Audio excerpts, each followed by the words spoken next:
All right, we'll get right into questions. Let's start with Daniel Galen. Good evening, James. How are you? Good. How are you? I'm doing well.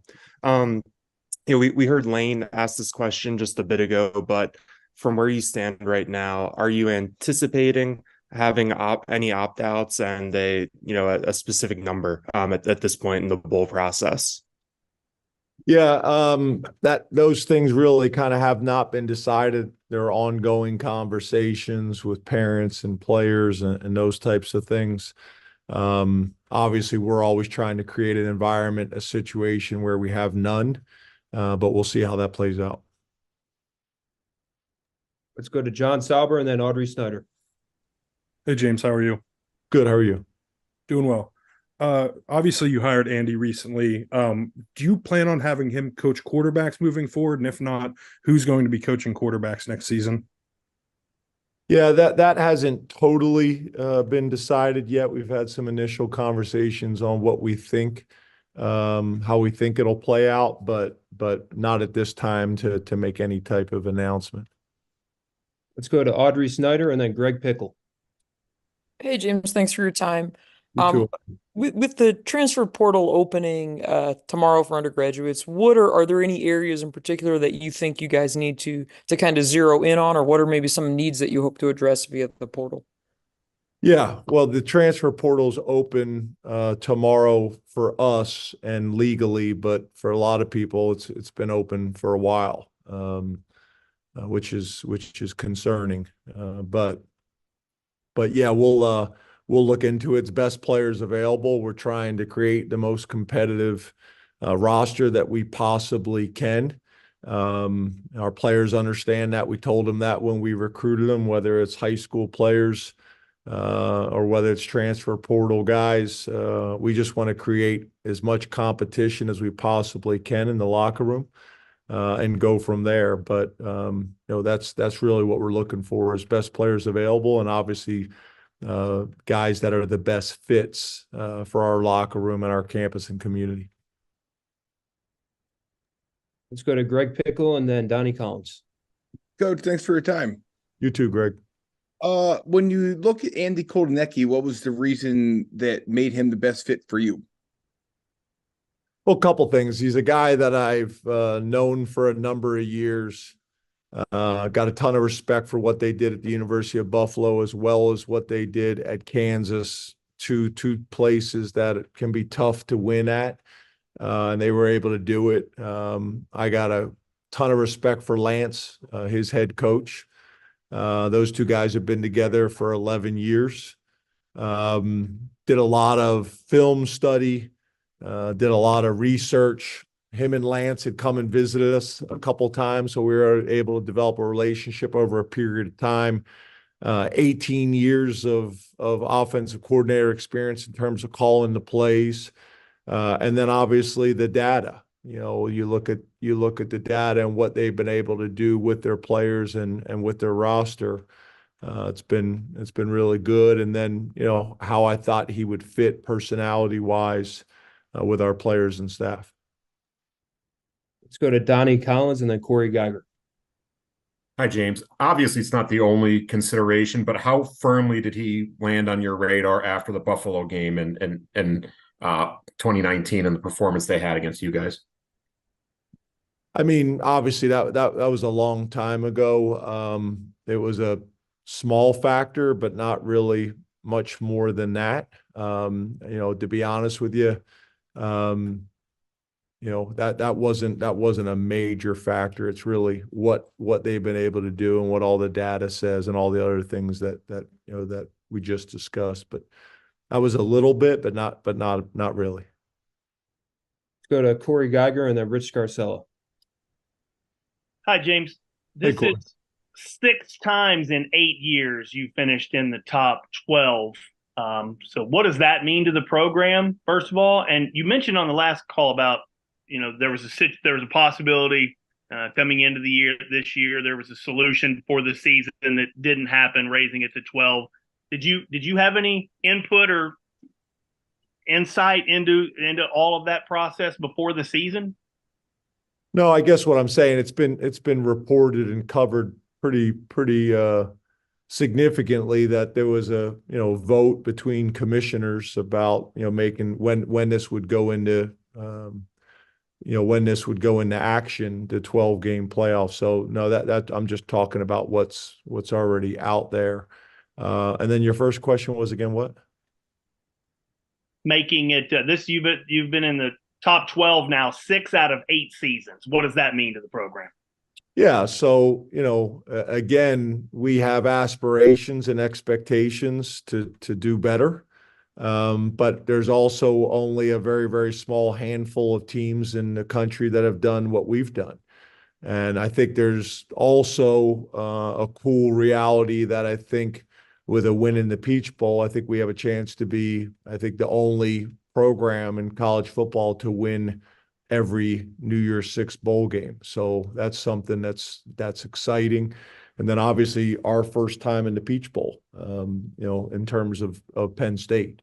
So, excited about all those things. And I think there's some pretty cool storylines for you guys to cover specific to Penn State and be excited about. Got time for a few more. Let's go Rich Garcelle and then Tyler Donahue. James, with regards to Andy, you mentioned the word collaboration many times over the last few weeks. Why are you convinced that Andy will be collaborative when it comes to working with the rest of the staff?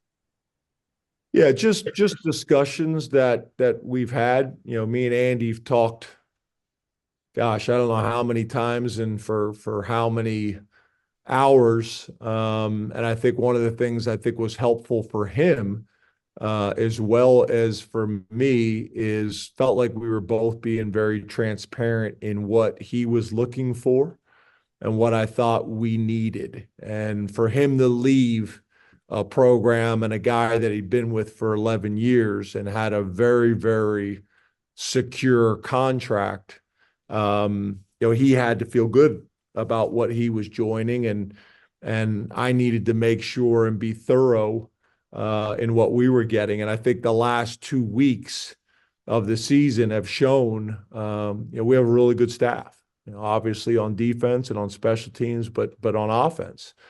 And I thought our co-coordinators and Jaywan Sider and Ty Howell, as well as the rest of the offensive staff and GAs and analysts, did a really good job. I thought we played really well the last 2 weeks of the year. So I wanted to make sure that if we brought somebody in, that it was somebody that was going to use those resources, that manpower, that experience that we had in the Lash building, and take advantage of it. And I also think that's important to my guys, right? They want to feel like they have a voice. They want to feel like they have a say, and that we can tap into their experience and their thoughts as well. So something I thought was really important and obviously was magnified after the last 2 weeks and watching how we played and how well the staff worked together.